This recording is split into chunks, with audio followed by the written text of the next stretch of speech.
parched earth the nation of Amh Araeng once rose. When I journeyed here, long ago, I spoke with a sun-weathered elder. He told me Amh Araeng meant majestic land in the language of his people.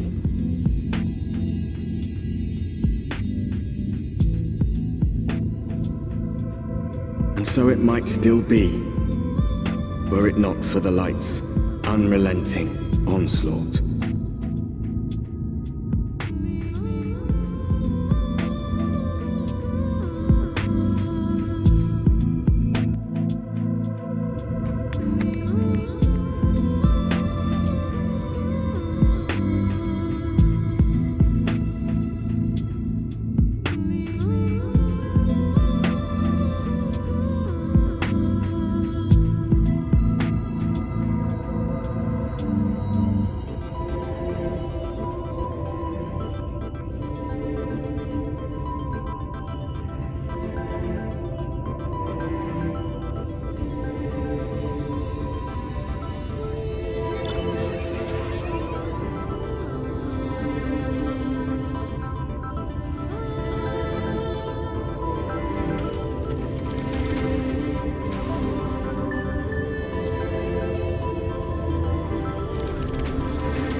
Master Ghen Gen, this is the friend of the Exarch I was telling you about.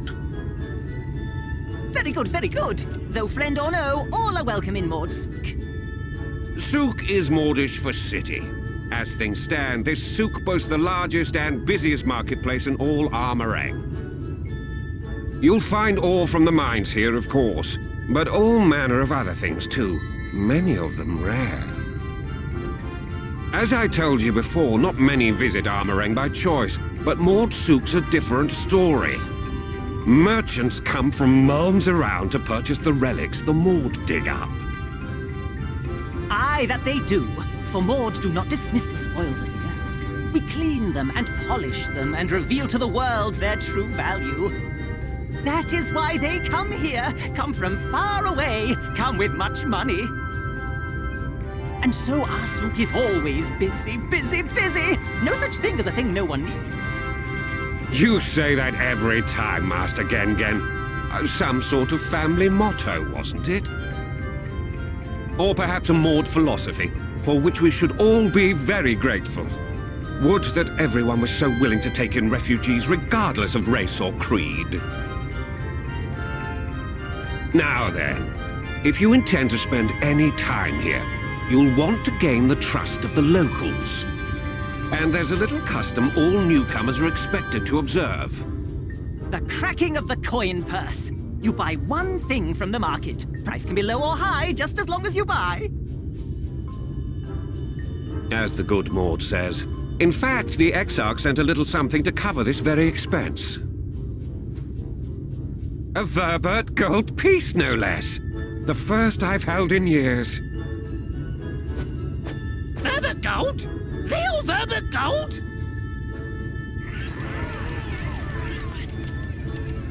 Here, newcomer, crack your coin purse with me.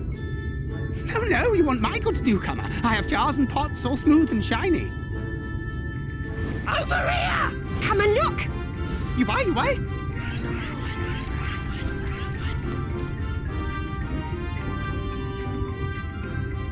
Enough of that! Calm, I say! This one must still journey through the barrens. Nothing bulky, nothing heavy, no pots. Nothing better for the road than a full belly. Spend that piece at Ronron's place, yes? Eat for 3 before you leave.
Back here!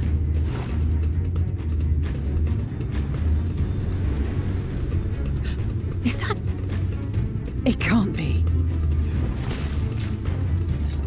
Ha!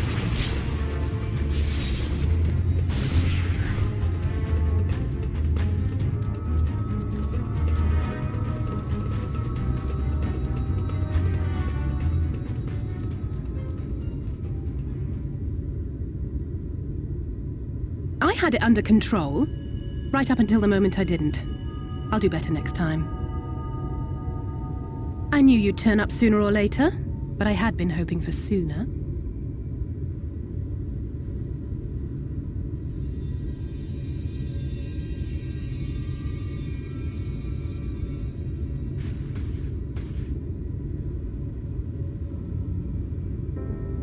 How are you?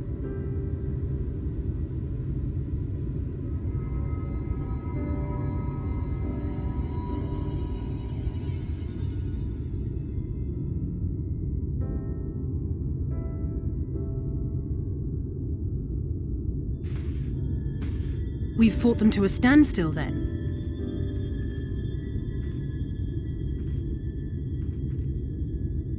The Exarch did say that the Empire seemed to have drawn back when he last looked in on the source. But without knowing for sure how fast time was passing there, I couldn't help worrying that a lot might have happened since then. I'm heartily relieved to hear that it hasn't, just as Alphino must have been. As you can imagine, both he and Araeng were desperate to hear the news from home when I arrived.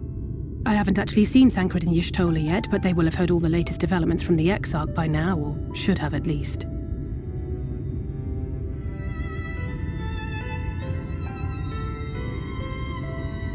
When I think of how frantic Tataru and the others must be, I want nothing more than to rush back and reassure them. But we still haven't found a way to reverse the summoning. And even if we had, we couldn't just ignore Urielge's vision. He may use 10 words where 1 would suffice, and they may often obscure as much as they reveal. But on this matter, he was as clear as day. I do not doubt for one moment that he saw what he claims. Nor how difficult it must have been to speak about them. The 8th Umbral Calamity and your death aren't exactly topics for idle conversation. As much as I might want to go home, I don't want to go home to that. We can't allow the rejoining to happen, which means we have to save the first from the Sin Eaters.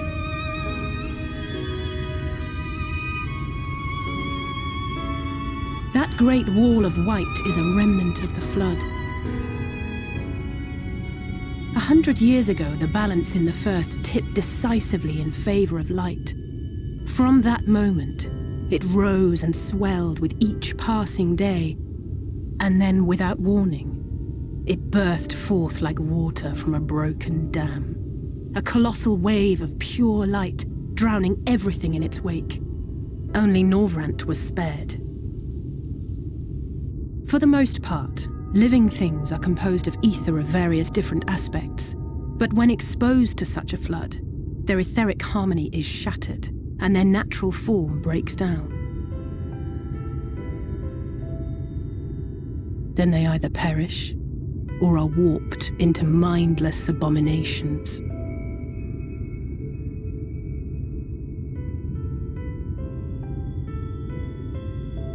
Yes, that's how the Sin Eaters came to be. They were once living creatures, or people, that were caught in the path of the Flood. Once the change is wrought, there is no going back. In that instant, they are gripped by an insatiable appetite for ether, and will happily gorge themselves on any living thing within reach. But even that is not the worst of it. The stronger Sin Eaters can plant light in us, like seeds in soil, corrupting our ether and triggering the birth of new monstrosities. They are creatures of base instinct that exist only to feed and to multiply. They feel no pity, know no remorse, and are utterly deaf to reason. Which is why they must be destroyed. Every last one of them. The infirmary is full of the Sin Eaters' victims, left here to spend their final hours waiting for the change to overtake them.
Look, over there, where the wall is broken.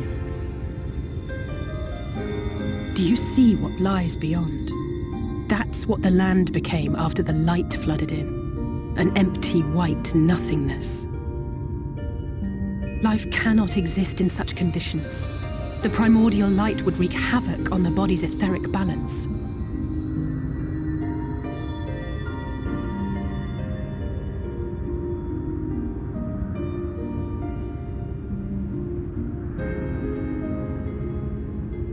That nectarine you bought, it's Halric's favorite fruit.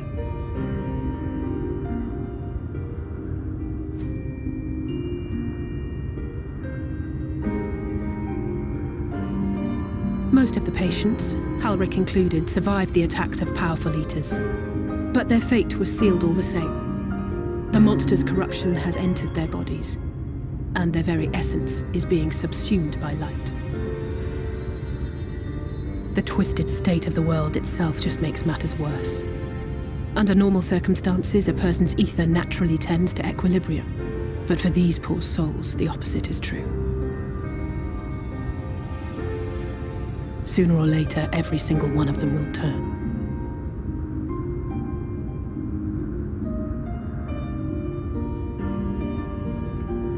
Tesleen and the patients, they all know this. They know what has to be done before the change goes too far, before the eater within takes over. The preferred method is mixing poison into their favorite food. In my time here, I've borne witness to a lot of last meals.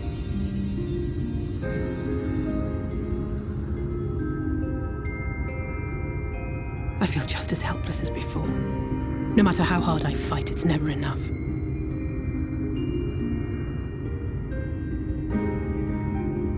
But it's a war I mean to wage, nonetheless. Speaking of wars, do you remember how I made you promise not to leave me and then promptly collapsed? Well, let's just say I had a few choice words for the Exarch concerning the timing of his summons. But even if the fault lay with someone else, I couldn't shake the feeling that I'd abandon you on the battlefield.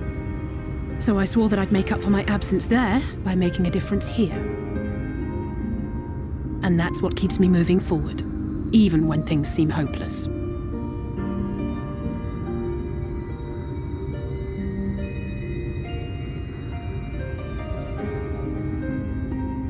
On which note, it's time we headed back. The longer we keep Tesleen waiting, the harder this will be for her.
Speak up if you'd like another helping. I made a little bit more than usual today. And you've added something special to the broth, if I'm not mistaken. Aye, well, it's not often we have visitors from the Crystarium, so I may have thrown in a few extra bits and bobs.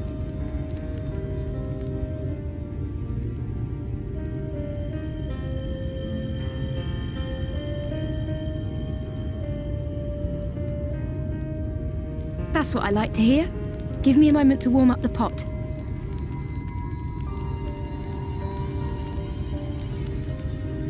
In a place like this, you learn to take what moments of happiness you can get. I remember when I first came here with my mother. She was showing the early signs.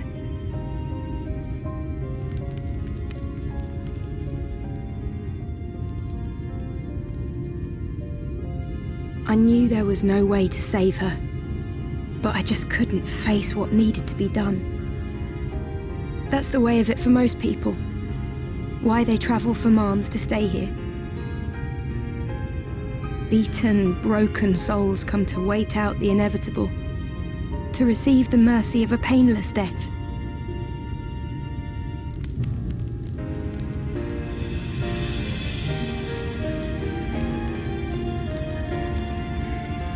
When my mother finally left this world, I was mad with grief, but also thankful that her passing was a peaceful one.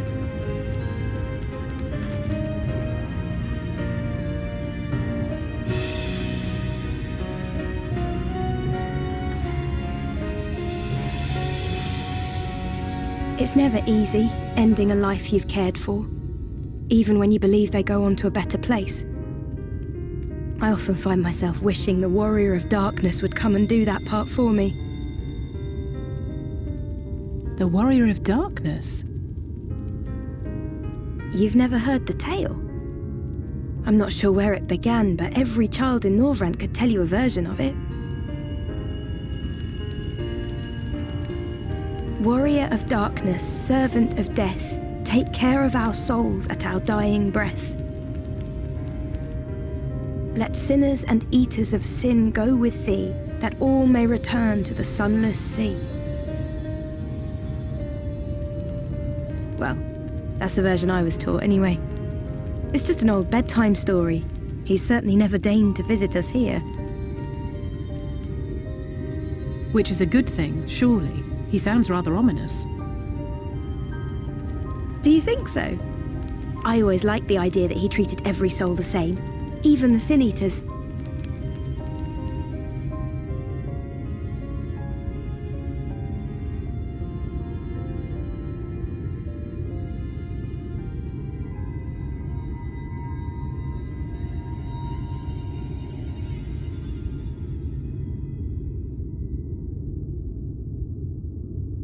They're coming. Tesleen!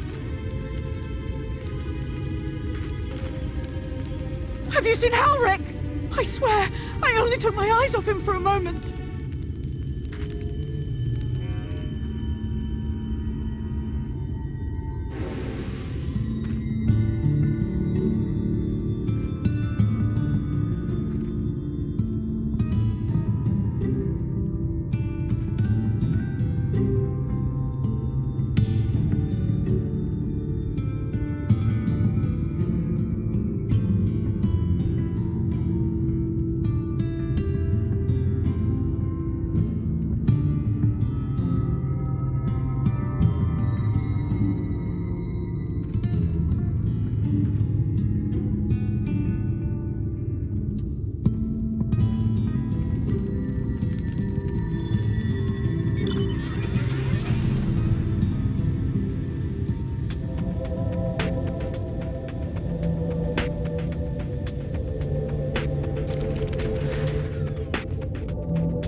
Any sign of him?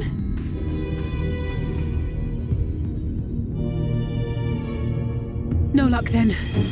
But he surely can't have gone far. We should keep looking. The Sin Eaters are out in force, and if we don't find him soon, you can be sure they will.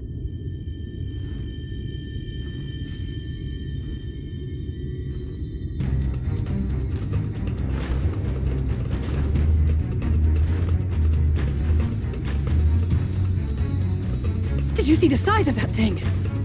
It must be one of the nasty ones. Wherever it's going, it can only mean trouble. After it!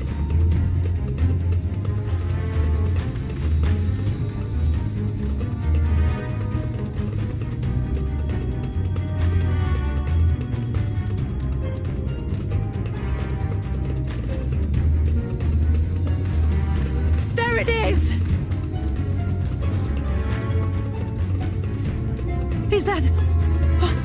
Oh no!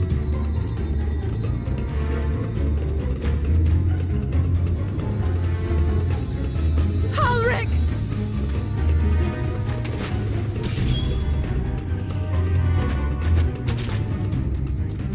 We have to run!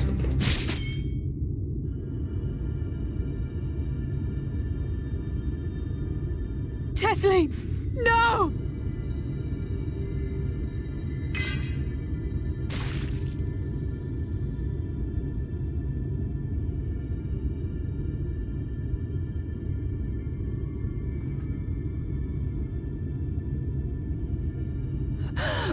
We all deserve happiness, wherever we can find it. The time left to you is precious. No one should die in pain. Mother, I...